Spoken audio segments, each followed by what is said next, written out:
The Zorvan village was larger than Luna expected, with about 300 beings living in dome-shaped houses. The buildings were made from hardened mud and purple wood from the jungle.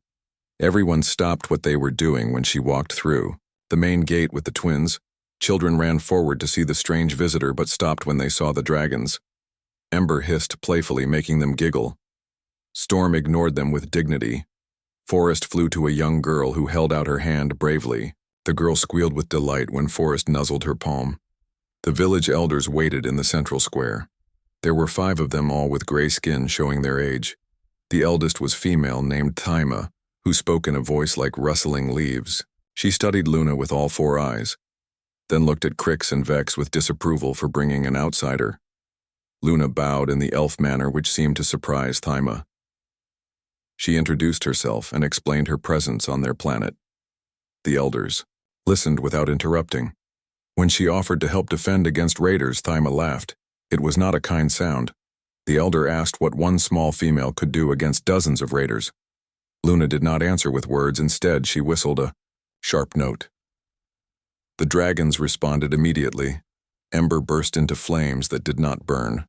Her storm created ice crystals in the air. Forest made vines grow from seeds she carried. The display lasted only seconds, but the message was clear. Another elder, named Jorak, leaned forward with interest. He asked if the dragons could truly fight Luna. Explained they were young but trained. They could grow much larger in battle and had different abilities. She had taught them combat tactics from elf military books. Thyma was not convinced. She said the village had survived raids before without help. They would survive again. But a younger elder named Yisa disagreed. She pointed out that each raid took more supplies, and 2 villagers had died in the last attack. They needed something to change. The argument continued for an hour. Luna stood quietly and observed. She noticed things about the village. There were no walls except a low fence to keep animals in. The houses were spread out, making them hard to defend. The storage buildings were in the center where raiders could easily find them. Finally, Thyma called for quiet. She proposed a test. Luna would demonstrate her combat skills against their best fighter. If she won, they would accept her help. If she lost, she must leave the village. Luna agreed without hesitation. The dragons chirped their support. The fighter was named Goran, a massive Zorvan with scars on his arms. He carried a staff made from metal and wood. The villagers formed a circle around them, taking bets on how long Luna would last. Most said less than a minute. Goran attacked first, swinging his staff in a wide arc. Luna ducked and rolled, coming up behind him. She struck his knee with her palm, making him stumble. He spun around, faster than she expected, and caught her shoulder with the staff. The blow sent her sliding back. The dragons started to grow, but Luna commanded them to stay small. This was her fight. She pulled 2 short blades from her armor and took a defensive stance. Goran laughed and said she was too small to win. Luna smiled and waited. He charged forward using his size advantage. Luna stepped aside at the last second and cut his staff in half with one blade, while placing the other at his throat. The move was so fast most villagers missed it. Goran dropped the broken pieces and raised his hands in surrender. The crowd was silent, then erupted in cheers. Thyma nodded slowly and declared Luna a protector of the village. She would have a house and food in exchange for defense. Crix and Vex volunteered to help her settle in. They seemed proud to have found her. The house they gave her was small but comfortable. It had 1 room with a sleeping area and a place for the dragons. The twins helped her move in and brought supplies. Vex's sister Lyra came with evening meal. She was shy but curious about the outside world. That night Luna sat with several villagers around a fire. They wanted to hear about other planets and species. She told them about the elf worlds with cities built in giant trees. She described space stations where hundreds of species traded and worked together. The dragons acted out parts of her stories, making everyone laugh. A young Zorvan named Pip asked about the plague affecting her people. Luna's expression grew sad.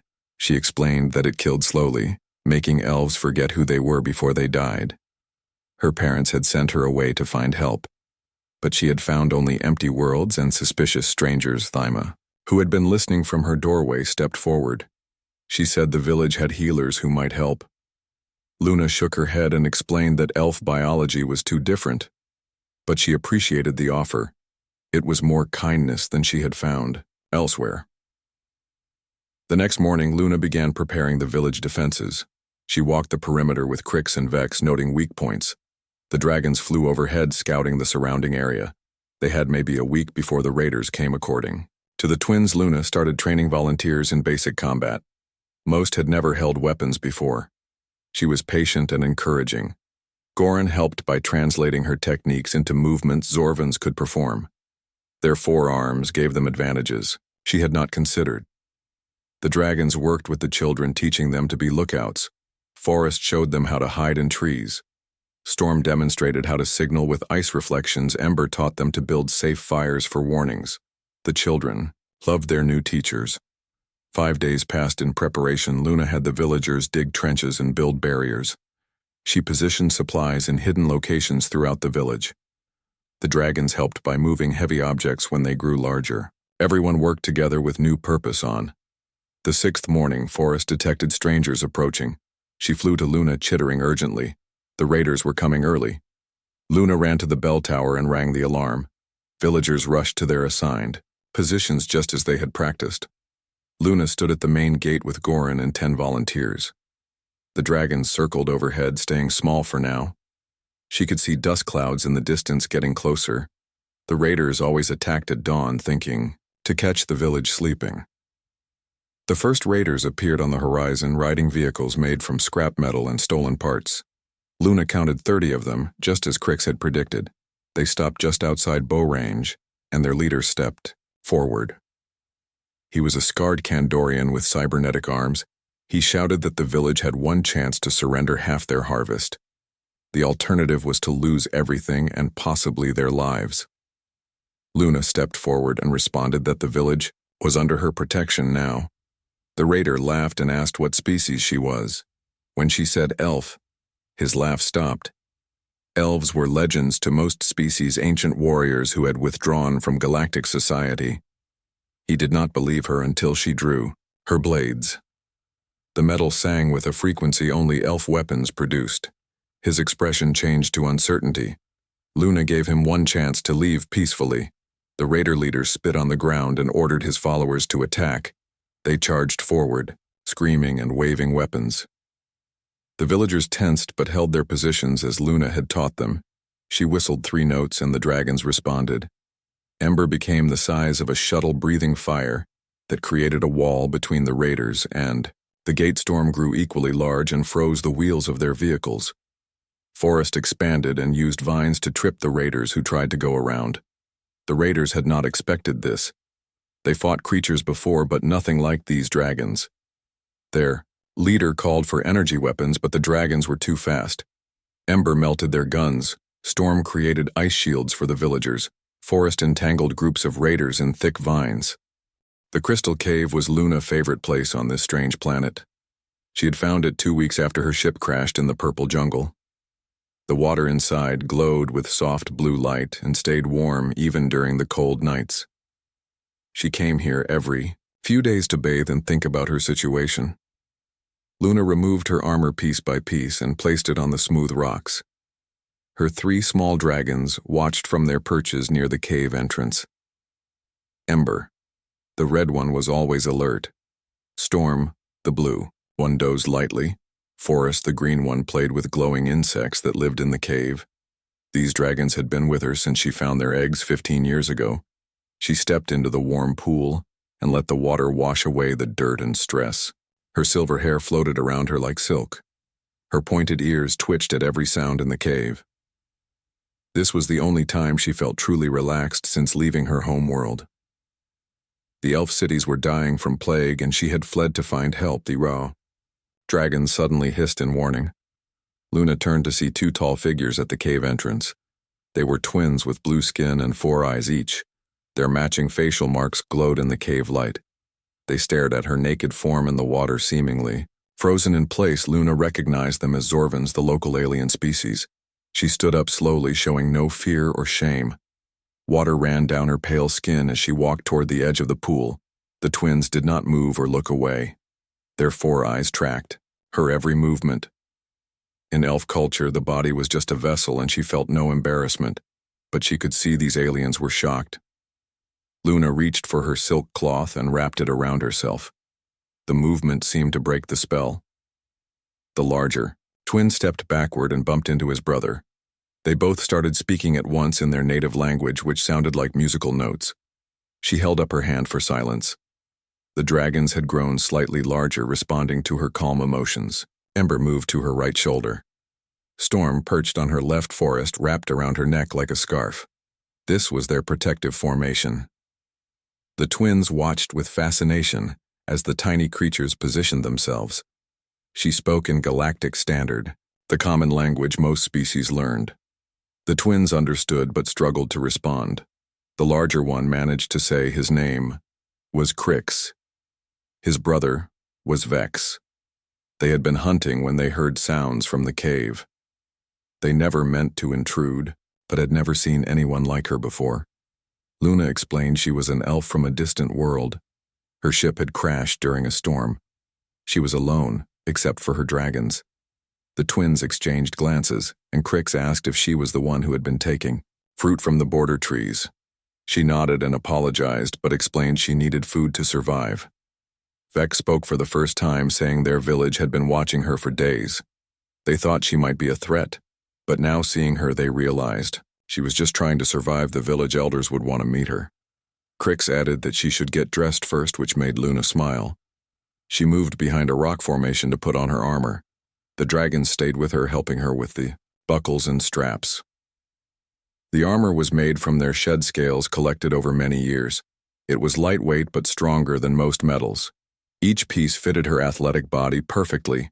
When she emerged, the twins were sitting on rocks near the entrance. They had brought a basket of food as a peace offering. Luna accepted it gratefully and shared some dried meat she carried with the dragons. The four of them sat in awkward silence for a moment, before Crix asked about the dragons. Luna explained how she had found 3 eggs in an abandoned ship near her home world. The ship was very old and had writing she could not read. She had taken the eggs and raised the creatures that hatched. They were unlike any dragons from elf legends. These could change size based on emotions and were highly intelligent. Vex wanted to touch one but was afraid. Luna encouraged Forest, who was the friendliest. The green dragon flew to Vex and rubbed against his hand. The alien laughed a sound like wind chimes. Storm and Ember remained protective but relaxed slightly, seeing their sister happy. The twins told Luna about their village and the troubles they faced. Raiders from the wasteland attacked every few months, taking food and supplies the village had. Basic weapons, but no real warriors. Most Zorvans were peaceful farmers and crafters.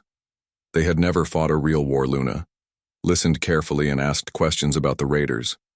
They were a mix of different species who had banded together for survival. The wasteland had little food or water, so they stole from others. Crix said the next raid would probably come soon. The harvest season was starting. She stood up and paced around the cave, thinking. The dragons followed her movements. Ember, flying above Storm, walking beside her, Forest riding on her shoulder. Luna had combat training from her youth. All elves did before the plague. She could help these people who had shown her kindness. The twins were surprised when she offered to defend their village. They had not asked for help. Vex said she owed them nothing, but Luna shook her head. She explained that elves believed in balance. They had given her food and friendship, so she would give them protection. Crix asked if she really thought she could fight off 20 or 30 raiders alone. Luna smiled and pointed to her dragons. They were small now, but that could change. In battle, they could become fearsome beasts. The twins had seen them grow slightly, but could not imagine them as large creatures. Luna demonstrated by thinking of her destroyed ship and lost home. The sadness made the dragons respond. Ember grew to the size of a large dog. Storm became as big as a horse. Forest expanded to match her siblings. The twins jumped back in surprise. The dragons returned to small size when Luna calmed her emotions. The twins agreed to take her to their village in the morning. They would need to convince the elders, but felt confident after what they had seen. They left the cave, promising to return at dawn. Luna watched them go, then turned to her dragons. They had a new purpose now. She spent the night preparing her weapons and armor. The dragons helped by sharpening their claws on the cave rocks. By morning, they were ready. Luna had been running and hiding for too long. It felt good to have something to fight for again. The twins arrived as promised, and together they walked toward an uncertain future. Luna moved through the battlefield like water flowing around rocks. Her blades cut through raider weapons and armor without killing anyone. She had promised Thyma no unnecessary death. The dragons followed her lead, disabling enemies without fatal strikes. The raider leader pulled out a device Luna recognized as a neural disruptor. It could confuse most species, but elves had natural immunity. She let him fire it at her, then walked through the energy wave unaffected. His eyes went wide with fear as she approached. She placed her blade at his throat and spoke calmly.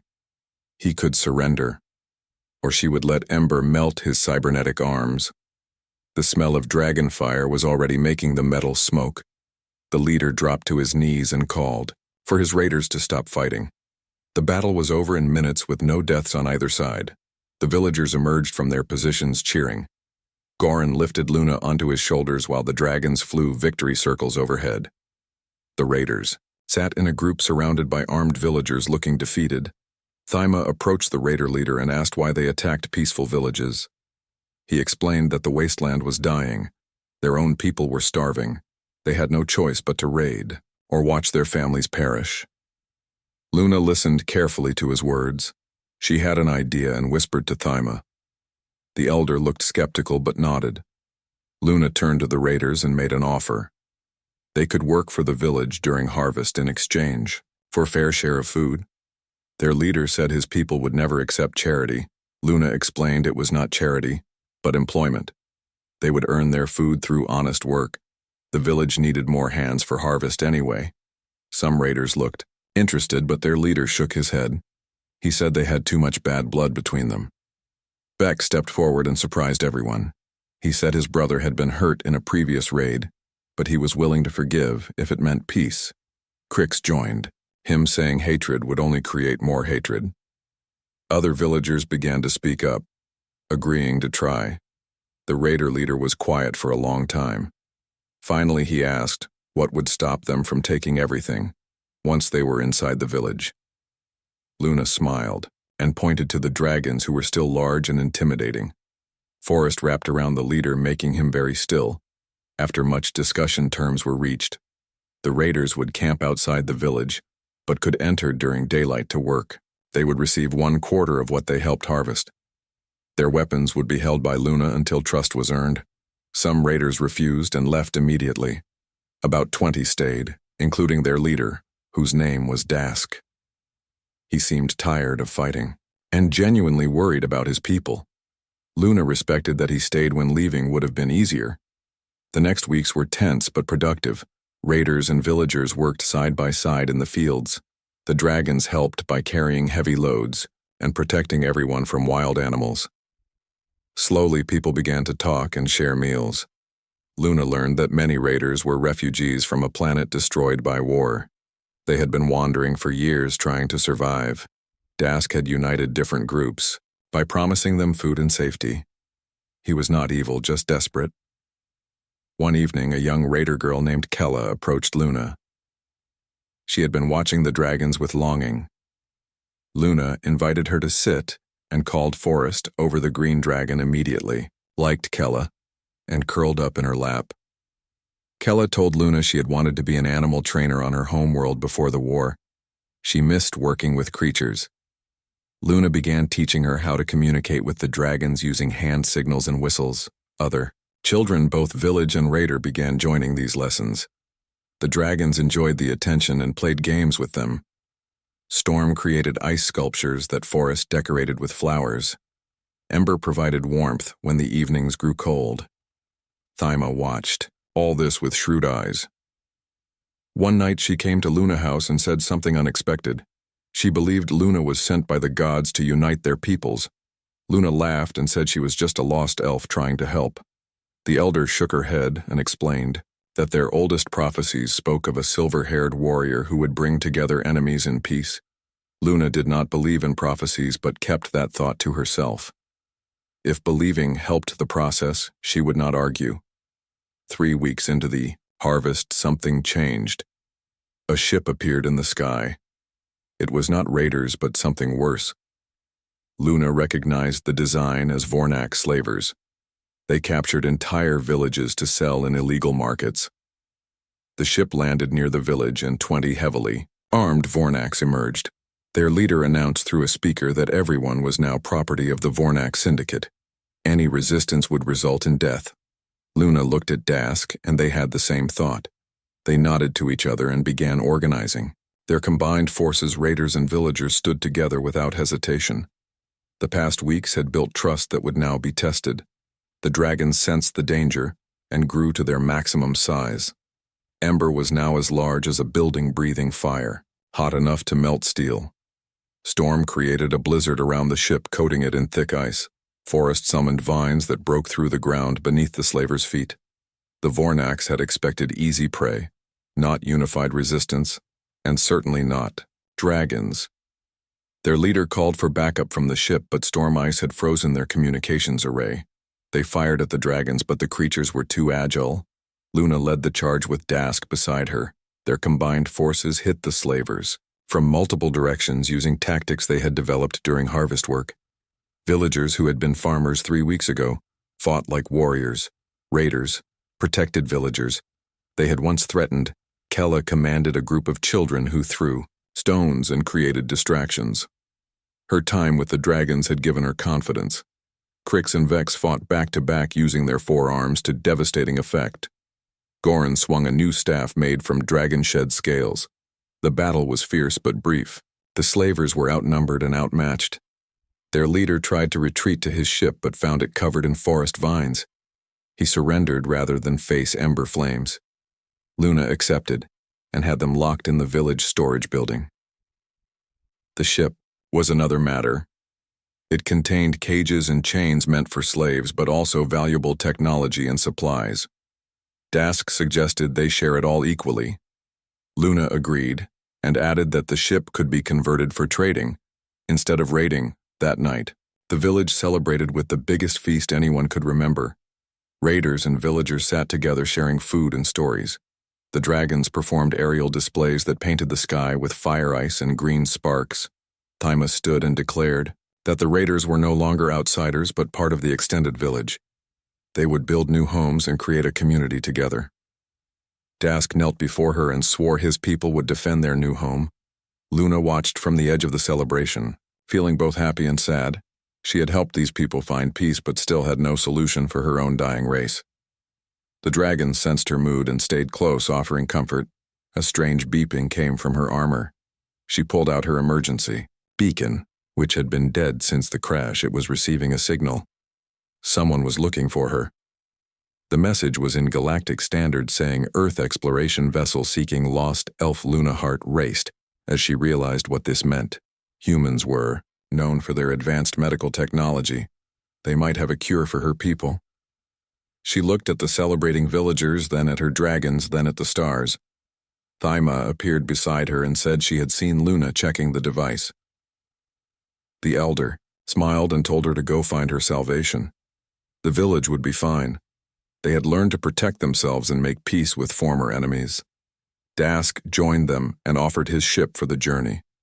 It would need repairs, but could be space-worthy. In days, the raiders would help prepare it as thanks for everything Luna had done. Kella ran up and hugged Luna's legs, asking if she was leaving. Luna knelt down and promised to return if possible. She would never forget the village that taught her about forgiveness and unity. The dragons would remember too. They had made friends here that would last forever. The next morning, everyone began working on the ship. Vex and Crix led the technical repairs, while others loaded supplies. The dragons helped by welding metal with controlled flames and cooling overheated components. The work went quickly with so many helping A's. The ship neared completion. Luna trained several villagers in advanced combat techniques. She wanted them prepared for any threat. Goran learned fastest, and she named him Village Protector in her absence. He accepted the honor solemnly. On the last night, Luna gave Kella a gift, one of forest baby scales. The girl could use it to call the dragons if they ever returned. Kella cried, and promised to practice everything Luna had taught her about animal training. The repaired ship launched at dawn with the entire village watching Luna waved from the cockpit, while the dragons flew alongside before entering through the cargo bay. The beacon signal grew stronger as they left the atmosphere. The coordinates led to a white exploration vessel orbiting the planet. It had Earth markings and looked pristine compared to the patched raider ship. Luna sent a greeting in Galactic Standard and received an immediate response. A human male voice said they had been searching for her for months. Earth scientists had developed a cure for the elf plague, but needed an elf to test it. They had tracked her distress signal across 3 systems. The voice sounded relieved to finally find her. Luna docked with their ship carefully. The airlock opened to reveal 3 humans in simple uniforms. The first was a young man with brown hair and kind eyes who introduced himself as Alex. The woman beside him was Maria, a doctor with dark skin and a warm smile. The older man was Joe, an engineer with gray in his beard. They stared at Luna for a moment, seeming surprised by her appearance. Alex recovered first and welcomed her aboard. The dragons flew out behind her, causing the humans to step back. Maria laughed with delight, saying she had never seen real dragons. Joe immediately wanted to examine them, but Storm gave him a cold look that made him reconsider. Alex explained they should talk in the medical bay. Maria needed to run tests to see if the cure would work for elves. The human ship was clean and bright with technology Luna did not recognize. Maria was gentle as she took blood samples and scanned Luna's body. She explained that Earth had encountered the plague on an abandoned elf colony years ago. There, scientists had worked non-stop to find a cure, partly from curiosity, but mostly because it was the right thing to do. Alex added that humans believed in helping others, even if they had never met them. Joe mumbled something about humans being stupidly heroic. The test results came back positive. Luna blood could carry the cure to other elves. Maria started preparing doses immediately. She said they had enough materials to treat thousands. The dragons watched everything with interest, especially Forrest, who liked the medical equipment. Alex asked about Luna's story and she told them everything. Her escape from the dying elf worlds, the crash, the village, and the raiders. The humans listened without interrupting, though Joe whistled when she described the dragon abilities. When she finished, Alex leaned forward and said they would help her deliver the cure to her people. But there was a problem. The elf homeworlds were behind an energy barrier that only elf ships could pass. Luna's ship was destroyed. Joe grinned and said, this was exactly the kind of impossible problem humans loved. He started sketching ideas on a tablet while talking about quantum signatures and frequency matching. Alex and Maria exchanged amused looks, apparently used to his enthusiasm. Maria asked if Luna had any elf technology they could study. She remembered her emergency beacon and handed it over. Joe immediately took it apart, studying each component with excitement. He said he could maybe replicate the signature over the next days. They worked together. Alex piloted the ship toward elf space while Joe built a device to mimic elf technology. Maria created thousands of cure doses with Luna. The dragons helped by entertaining everyone during breaks. Luna learned about humanity. During this time, they were young to space travel but had spread quickly through determination and curiosity. They made friends easily, but would fight fiercely to protect those they cared about. Other species called them reckless, but admired their courage. Alex spent evenings teaching Luna human games like chess while she taught him elf meditation techniques. There was attraction between them, but neither acted on it. The mission was too important. Maria noticed and smiled but said nothing. Joe worked 20-hour days on his device, fueled by coffee and stubbornness. He talked to himself, constantly switching between cursing and celebrating. The dragons learned to imitate his colorful language, which made everyone laugh as they neared elf space. Luna grew nervous. She had not seen her people in 3 years. They might not welcome her back. She had left during the worst times instead of staying to help. Alex assured her that bringing the cure would earn forgiveness. The barrier appeared on their screens like a shimmering wall in space. It stretched endlessly in all directions. Joe activated his device and held his breath. The ship sensors showed elf signatures, but weaker than real ones.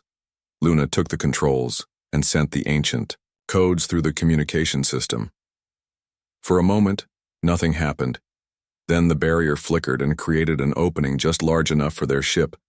Joe whooped and hugged everyone, including the dragons.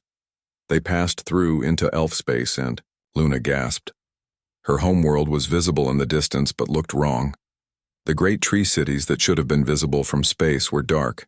Only a few lights showed where millions once lived. Alex put his hand on her shoulder. In comfort, Maria prepared medical supplies while Joe scanned for life signs. He found several hundred elves gathered in the old capital. They were the only survivors on the entire planet. Luna landed the ship in the central plaza, which was empty and overgrown with finds. A few elves emerged from buildings looking thin and tired. They stopped when they saw Luna with humans and dragons. An elder female approached slowly. She was Elder Star, the last leader of their people.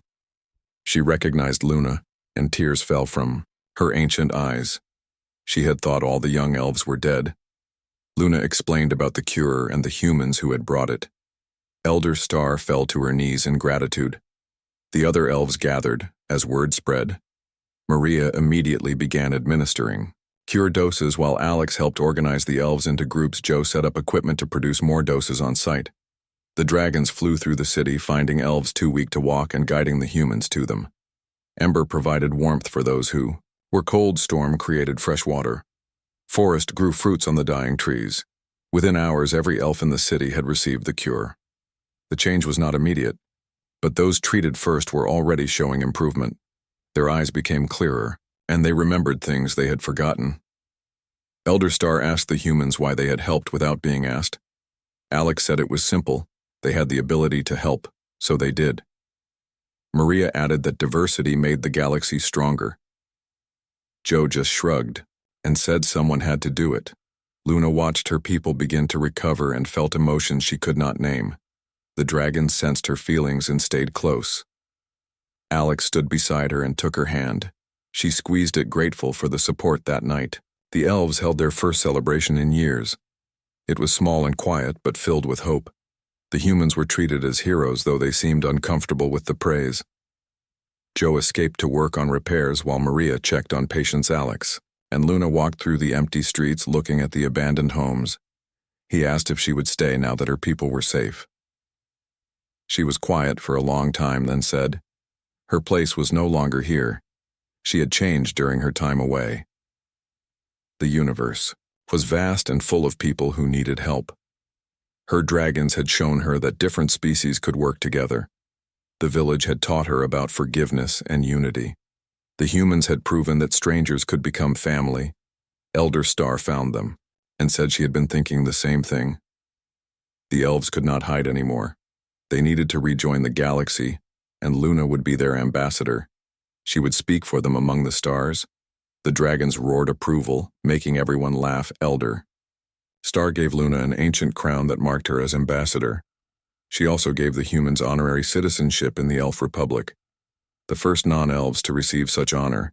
Joe had repaired the communication systems and sent messages to Earth, and other allies' help would arrive soon to rebuild the elf cities. Maria had taught several elves how to produce the cure, so they could be self-sufficient.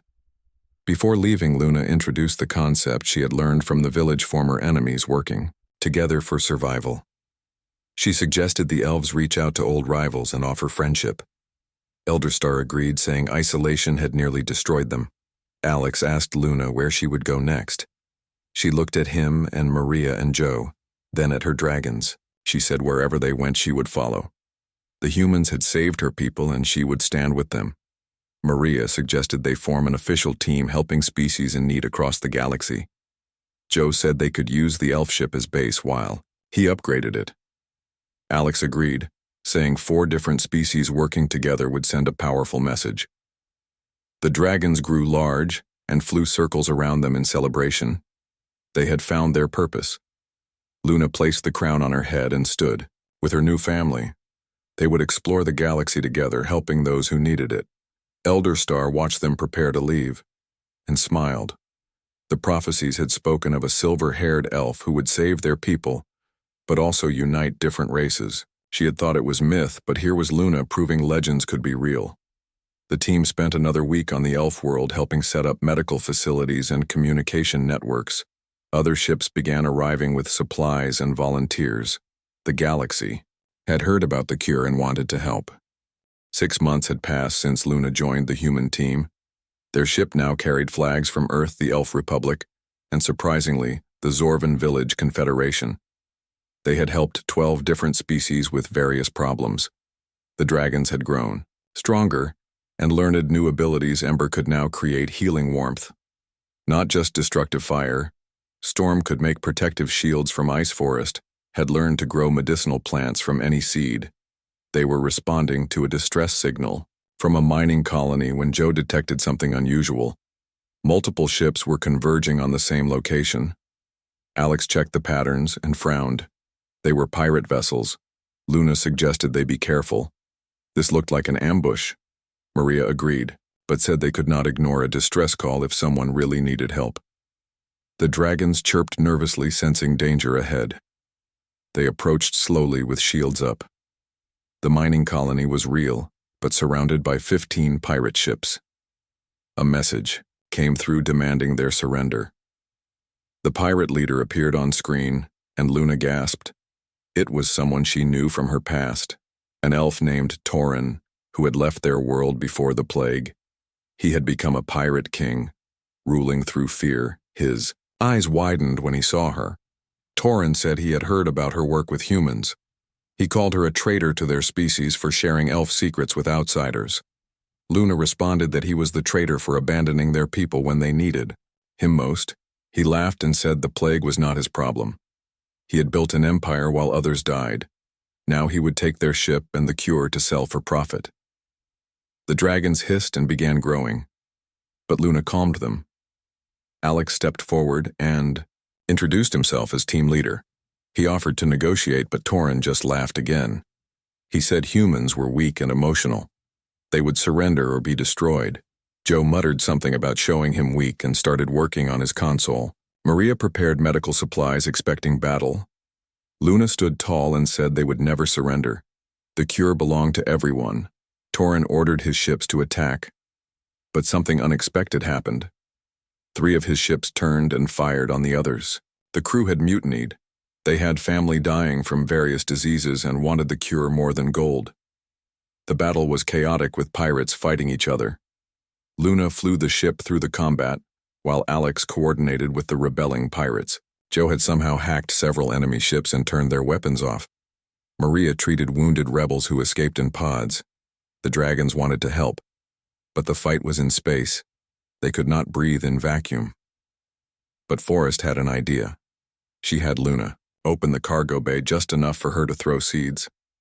The seeds were special ones she had been growing. They could survive in space briefly. When they hit enemy ships, they grew rapidly, feeding on metal and energy. Several pirate vessels were disabled by vines covering their engines. Torin's ship was the largest and most dangerous. It had weapons from a dozen different species. Luna knew its weakness, though. She had helped design it years ago before Torin had turned bad. She told Joe about a specific circuit that controlled the shields. He grinned and sent a focused signal that made the circuit overload. Torin's shields failed, just as Storm launched ice spears from the cargo bay. The spears were not meant to destroy, but to disable. They froze the weapon ports and engine exhausts. Torin's ship drifted helplessly. His remaining loyal ships surrendered rather than face the same fate. Alex opened communications and offered terms. The pirates could surrender and receive medical aid or continue fighting, and be left drifting. Torin cursed in ancient elf language but agreed to talk. They met on the mining colony, which had been watching everything in amazement. The miners were mostly Kandorians who had never seen such a battle. The colony leader thanked them repeatedly. Torin sat across from Luna, looking older and tired. He asked why she cared about other species when their own people were dying. She explained that the humans had taught her something important. Helping others made everyone stronger. The cure they had created for elves had been adapted for 3 other plagues. The village that had taken her in now prospered through cooperation. The galaxy was better when species worked together. He said she was naive and weak, but his voice lacked conviction. Some of his crew were sick with various diseases. Maria offered to treat them if Torin agreed to stop pirating. The negotiation took hours, but eventually they reached an agreement. Torrin and his crew would work for the mining colony as protection in exchange for medical care and supplies. The rebellious pirates would join Luna team as escorts. Joe had been busy during the talks. He had upgraded the mining colony communication array to reach further. They could now call for help from multiple systems if needed. The miners were grateful and shared their best ore before leaving. Luna spoke privately with Torrin. She told him about the elf world recovery and how Elder Star would welcome him home if he earned redemption. He said he would think about it. Their team left with 3 additional ships as escorts. The former pirates were eager to do good. After years of taking, Luna assigned them to deliver medical supplies to remote colonies. A month later, they received an urgent message from the Zorvan village. Crix and Vex appeared on screen. Looking worried, strange ships had been spotted near their system. They did not match any known designs. Luna wanted to go immediately, but they were 3 weeks away at maximum speed. Alex suggested they contact other allies for help. Maria remembered the elf fleet that was being rebuilt. Joe had the best idea, though. He had been working on something special. Using elf technology and human innovation, he had created a communication device that could reach across the galaxy instantly. They sent messages to everyone they had helped. The response was overwhelming. The mining colony sent their best fighters. The cured plague victims sent medical ships. The reformed pirates offered escort. Even Earth sent a diplomatic vessel with promises of more help. The Elf Republic dispatched their fastest ships. Elder Star herself would lead them. The galaxy was responding to help. One small village. Luna was moved to tears seeing all these species working together. The dragons sang a harmony they had been practicing. It was a song of unity they had learned from the village children. They arrived at the Zorvan system to find it surrounded by protective ships. The strange vessels had retreated when they saw the united fleet. The village was safe and celebrating. Crix and Vex met them at the landing pad with huge smiles. Kella ran forward and hugged the dragons who had shrunk to let her elder Thema walked out slowly but steadily. Looking pleased, she said the prophecy had been fulfilled but not as expected. Instead of one warrior bringing peace, Luna had brought the entire galaxy together. The bonds formed would last generations. A celebration lasted 3 days with species mingling who had never met before. Humans danced with Zorvans, elves shared technology with Kandorians, pirates worked alongside miners. The dragons performed for everyone. Alex found Luna sitting alone on the last night watching the stars. He asked what she was thinking. She said she was remembering that day in the cave when the twins found her. That moment of vulnerability had led to all of this. If she had hidden or fought them, none of these connections would exist. Sometimes being seen at your weakest led to finding your greatest strength. Maria and Joe joined them with drinks from Earth. They toasted to their strange family and future adventures. The dragons curled around them, all protective and content. Elder Star approached with news. The Galactic Council wanted to formalize their team as official peacekeepers. They would have authority to help anywhere in known space. Luna looked at her human friends who all nodded.